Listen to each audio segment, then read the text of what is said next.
Halo, Assalamualaikum warahmatullahi wabarakatuh. Selamat datang di pembelajaran SAP PP Modul Kelas. Untuk informasi lebih detail, Anda bisa lihat di situs sapindonesia.net ya. Di SAP PP Training itu, Anda akan diajarkan dari awal cara menjalankan bagaimana cara membuat master data, kemudian transaksi, dan yang terakhir adalah Anda diajarkan bagaimana cara mengkonfigurasi untuk modul SAP PP. Akan tetapi untuk yang praktek mulai dari bikin master data sampai config, saya akan ajarkan di member area ya, untuk di SAP-nya. Oke? Materi diskusi kita saat ini adalah masih seputar MRP mengenai technical process of MRP. Jadi maksudnya adalah dalam proses background job MRP. Jadi MRP itu prosesnya itu di background job. Maka yang dilakukan adalah step-step berikut ini, ya. Yang pertama adalah check for planning file entry, ya. Kemudian ada net requirement calculation, kemudian ada procurement quantity calculation, scheduling, determine procurement proposal, dan yang terakhir ada bomb explosion. Jadi ada 6 ya. Ada 6 step yang dilakukan secara background job oleh MRP ya. Kita beranjak ke yang pertama, check for planning file entry. Apa yang dimaksud dengan check for planning file entry ya? Nanti Anda lihat di sapindonesia.net, saya kupas mengenai materi itu. Insya Allah nanti besok ya akan tayang. Kali ini saya sedang melengkapi materinya dengan catatan-catatan, dan video tutorial ini juga nanti akan menjadi pelengkap untuk pembahasan technical process of MRP. Tapi karena ada 6 poin yang akan kita bahas, tentunya saya akan bahas satu persatu di setiap page per page ya. Kali ini kita akan coba mengenai check for planning file entry. Apa yang dimaksud dengan check for planning file entry? Jadi di dalam satu tabel ya, dalam tabel itu ada namanya tabel indikator untuk mengetahui apakah MRP sudah dijalankan atau belum ya. Jadi tabel ini sebagai indikator manakala kita mengetahui MRP itu terhadap material tersebut sudah di running atau belum. Mengapa hal ini perlu? Kalau untuk background job ya, MRP yang berjalan di background job. Jadi MRP itu bisa di running di dua posisi, yaitu di background job atau di foreground job ya. Nah, yang di background job itu tentu saja untuk mengantisipasi yang material yang banyak ya. Dalam satu company itu misalnya ada beberapa plant, sedangkan dalam satu plant itu banyak material yang masuk ke plant itu. Bayangkan kalau kita melakukan MRP secara manual, secara foreground, maka akan lama ya per material seperti itu, ataupun per plant juga akan menunggunya proses yang lama ya. Nah, untuk itu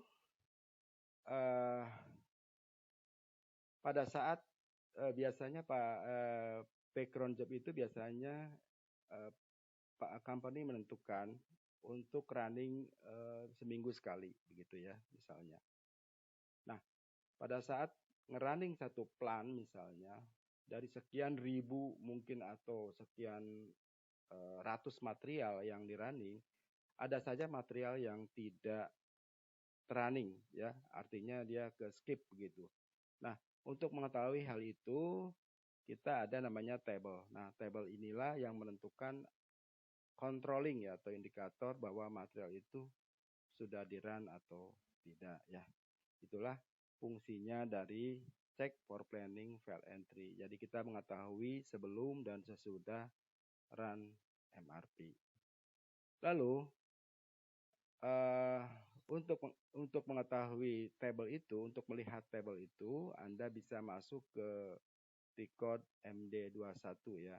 Nanti di SAP di menu pad ya, di menu pad Anda masuk ke logistik, kemudian ke production, dari production nanti ke MRP. Nah, dari MRP itu Anda lihat di menu kedalamannya ada planning file entry ya. Nah, di sini nih MD21. Anda jalankan, Anda masukkan material dan dan plannya, maka akan keluarlah menu file indikatornya. Oke. Nanti silakan dicoba, tapi kalau untuk yang member area selalu saya ajarkan cara-caranya langsung live di SAP ya. Lalu kita bahas dulu secara konsep bisnis ya. Untuk di pitch ini saya membahas tentang check for planning file entry. Tapi untuk yang kedua saya bahas secara konsep dulu ya. Apa yang dimaksud dengan net requirement calculation?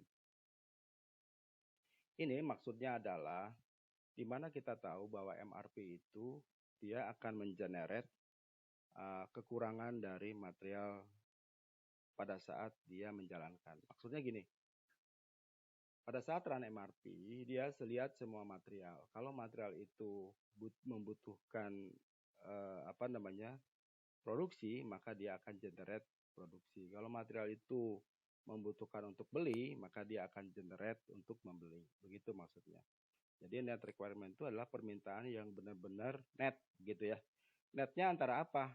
Antara requirement dan receipt ya.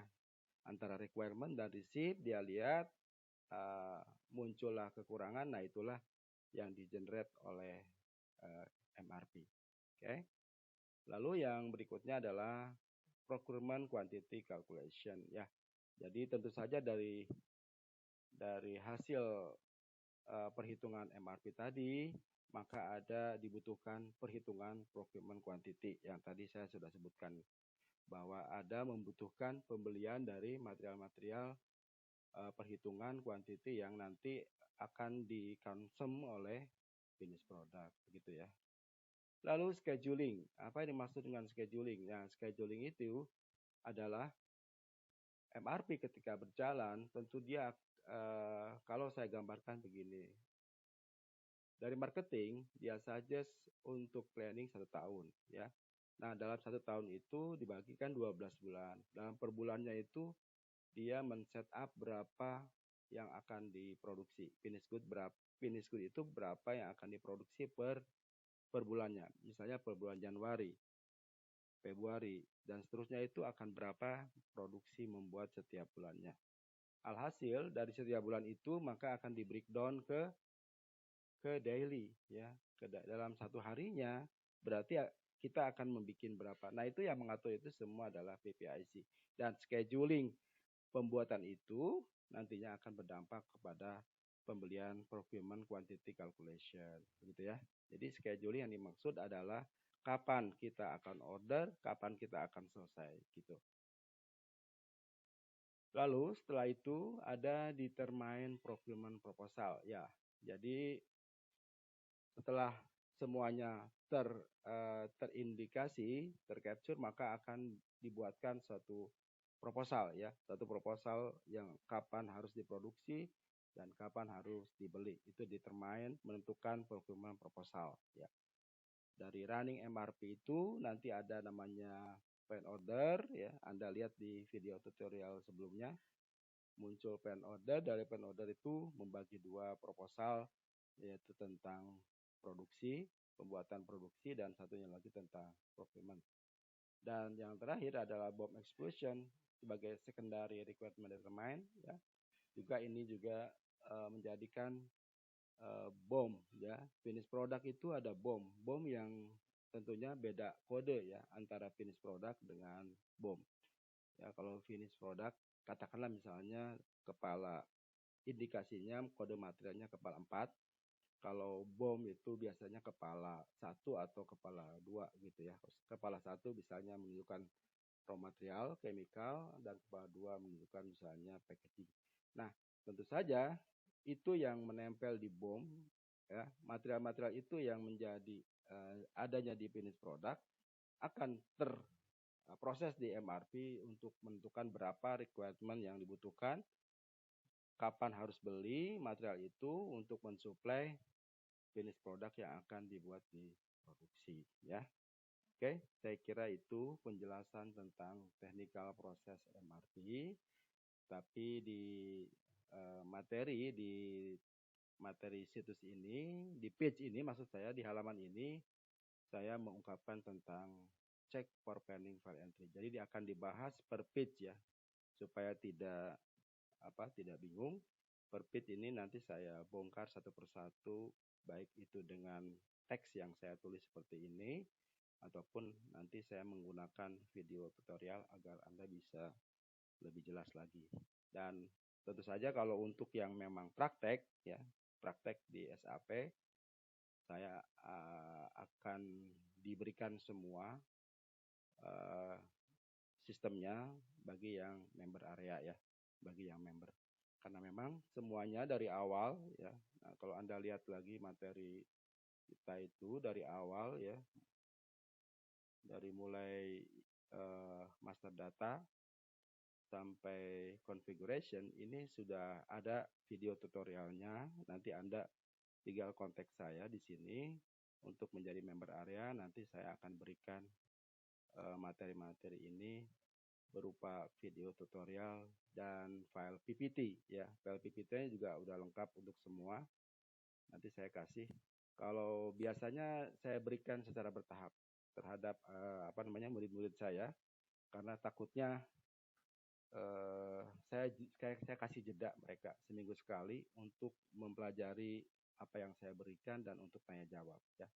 Begitu pula nanti kalau Anda ingin ikut pembelajaran SAP PP modul ini, kita akan lakukan bersama ya. Ada semuanya materinya, Anda tinggal kontak saya untuk masuk ke member area. Terima kasih atas perhatiannya. Nanti kita akan lanjut di video tutorial berikutnya. Mohon maaf atas kesalahannya.